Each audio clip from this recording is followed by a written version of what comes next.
Saudara polisi menetapkan Direktur Utama Teradron Indonesia sebagai tersangka usai insiden kebakaran gedung yang menewaskan 22 karyawannya di Kemayoran, Jakarta Pusat pada Selasa kemarin. Dirut Teradron ditangkap pada Rabu malam setelah penyidik memiliki 2 alat bukti yang cukup untuk menentukan Dirut Teradron Indonesia sebagai tersangka. Pihak kepolisian mengungkap kemungkinan adanya tersangka lain dalam insiden kebakaran ini selain Direktur Utama Teradron. Meski begitu, pihaknya masih melakukan penyelidikan dengan memeriksa saksi-saksi serta mengumpulkan bukti-bukti yang ada.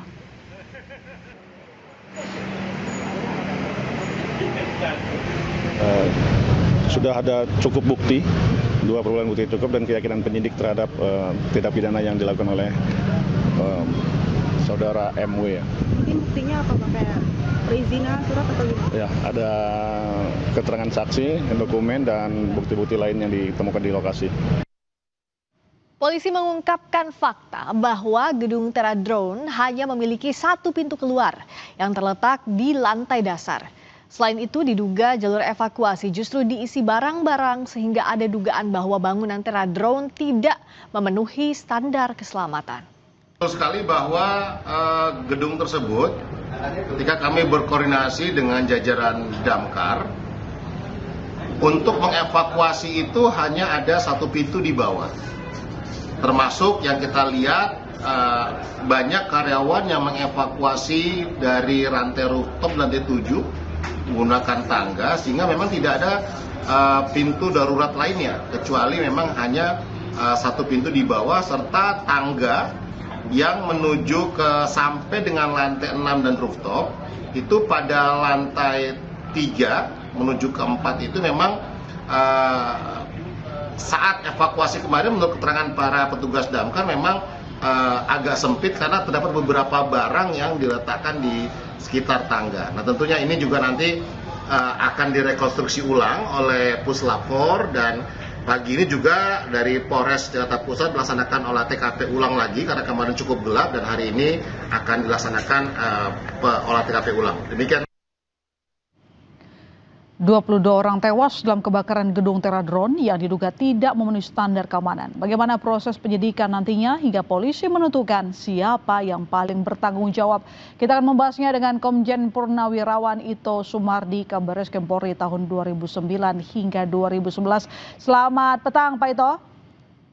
Selamat petang Pak My Sister. Ya Pak, penetapan status tersangka pada Dirut Teradron apakah menurut Anda sudah tepat?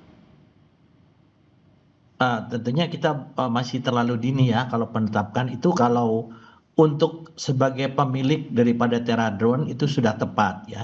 Namun demikian kan yang bersangkutan saat ini adalah menyewa gedung itu ya. Sehingga nanti akan didalami kembali siapa yang bertanggung jawab ya dalam kasus ini. Apakah itu secara individu, korporasi ataupun keduanya. Sangat tergantung daripada struktur kepemilikan, pengelolaan dan pembuktian peran masing-masing dalam proses pidana, Mbak. Karena kan di sini kita bisa masukkan bahwa sekarang seperti pemilik gedung. Pemilik gedung itu pada saat disewa oleh seseorang, apakah dia mengetahui risiko daripada bidang usaha dari yang menyewa. Sehingga tentunya di sini kalau dikatakan bahwa yang bersangkutan itu juga bisa dikaitkan dengan pasal 359 ya, yaitu karena kelalaian. Nah, tentunya ini pun nanti akan bisa harus dikumpulkan fakta-fakta yang bisa menjerat yang bersangkutan. Tapi yang jelas si pengelola atau penyewa yaitu pemilik Teradron itu yang dengan inisial MW itu sudah pasti dia bisa kena pasal 187, 188 dan juga 359 ya. Nah, saya kira mungkin kita pun saat ini juga harus melihat daripada perjanjian. Karena memang gedung itu kan tidak dilengkapi dengan akses untuk evakuasi yang lengkap. Kemudian juga aparnya, alat pemadam api ringannya itu juga mungkin sangat terbatas ya.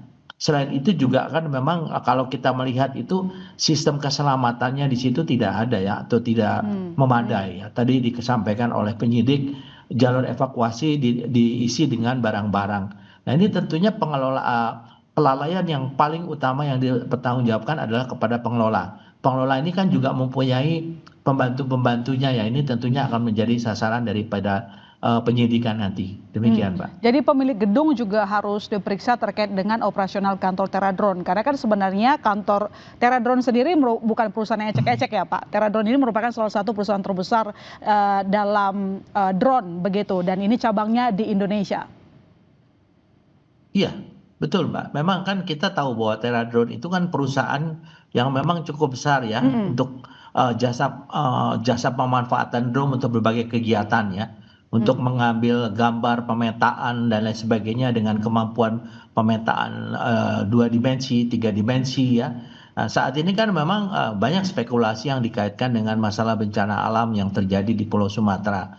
Karena mereka juga mendapatkan kontrak ya untuk bisa mengambil gambar-gambar baik cakupan hutan maupun juga yang lain-lain. Tapi ini masih spekulatif. Yang paling penting sekarang adalah bagaimana melakukan penyidikan terhadap penyebab kebakaran ya, kebakaran yang menyebabkan meninggalnya 22 orang ya. Tentunya ini sangat tragis ya. Dan tentunya penyidik juga akan berangkat dari kasus kebakaran juga dulu, kemudian mungkin apakah memang ada kaitan data-data yang disimpan itu kemudian datanya hilang ya. Karena memang kan kita sedang melakukan juga penyidikan untuk kasus penyebab daripada banjir bandang. Nah, ini nanti akan menjadi sesuatu yang harus dilakukan secara koordinatif antara Polda Metro Jaya dengan Barreskrim Polri. Demikian, Pak. Sebelum saya masuk ke poin yang barusan Pak Ito katakan, lantas untuk memenuhi proses penyidikan, siapa lagi yang harus kita periksa? Karena tadi saya juga mewawancara pihak kepolisian yang mengatakan bahwa penggunaan izin gedung tidak sesuai dengan peruntukannya seperti itu. Artinya ini bukan untuk kantor tadinya. Jadi siapa lagi yang harus kita periksa selain tadi dirutnya sudah jadi tersangka, pemilik gedung juga menurut Pak Ito juga harus diselidiki begitu. Siapa lagi Pak? Karena ini operasionalnya tidak sesuai dengan izin. Ya, nah itu yang tadi disampaikan oleh Mbak Sister ya, bahwa ini kan setiap usaha itu harus dilengkapi dengan surat izin usaha ya. Surat izin usaha itu kan harus juga dilakukan secara fisik. Apakah surat izin yang dilakukan itu sudah sesuai dengan izin usaha yang dimintakan ya, dimintakan oleh pengelola ataupun oleh perusahaan tersebut. Nah kalau sampai ini terjadi nanti tentunya juga kita harus meneliti bahwa melakukan penyelidikan dan penyidikan permintaan saksi kepada orang yang memberikan surat izin usaha itu. Karena ibaratnya kan biasanya surat izin usaha ini kan juga menyangkut masalah biaya ya. Ya kalau izin usahanya itu mungkin untuk perusahaan besar biayanya pasti lebih besar. Ya menurut pengalaman kami biasanya memang ini ada semacam sesuatu perjanjian yang dibuat tangan ya, yang mungkin harus dikembangkan oleh penyidik apakah memang dalam surat perizinan ini si pemberi izin itu sudah mengetahui untuk kepentingan apa, dan apakah dalam surat izin itu kan biasanya ada persyaratan termasuk persyaratan untuk masalah keamanan daripada perusahaan itu. Ya itu nanti harus didalami. Demikian Mbak. Lantas pidananya seberat apa Pak? Di situ ada unsur kelalaian yang tadi kita sebutkan, kemudian penggunaan izin tidak sesuai dengan operasional. Ya, pidana yang sementara ini bisa dijeratkan untuk pemilik atau pengelola itu adalah pasal 187 ya, KUHP, yaitu sengaja menyebabkan kebakaran. Ini hukumannya cukup berat ya, dari 12 tahun sehingga seumur hidup ya, jika terjadi fatal. Kemudian juga dari pasal 188 ya, kelalaian menyebabkan kebakaran. Ini juga hukumannya cukup berat ya, yaitu sekitar 5 tahun sampai 9 bulan ataupun denda ya.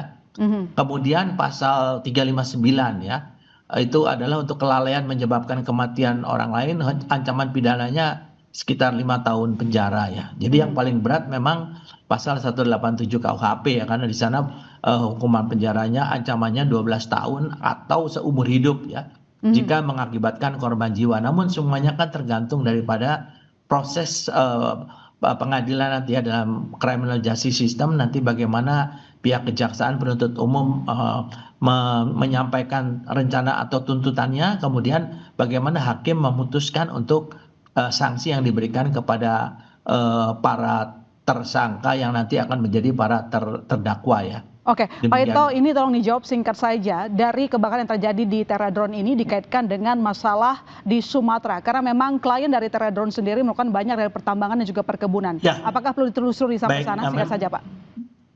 Iya, Mbak. Tentunya secara analistis ya, isu ini kan spekulatif sifatnya, tetapi bisa menjadi pintu masuk ya untuk mendorong audit forensik digital atas data pemetaan hutan lahan yang pernah dikerjakan ya oleh perusahaan tersebut ya, karena menguatkan kewajiban korporasi juga untuk memiliki sistem backupnya. Mereka punya nggak sistem backupnya? Kalau tidak, tentunya kita juga melakukan salah satu pendalaman yang bisa juga pintu masuk untuk dikaitkan dengan upaya bagaimana menghilangkan bukti-bukti yang saat ini sedang dilakukan penyidikan untuk kasus penyebab bencana alam. Demikian, Mbak. Baik, terima kasih Pak Ito telah bergabung di Sapa Indonesia Malam.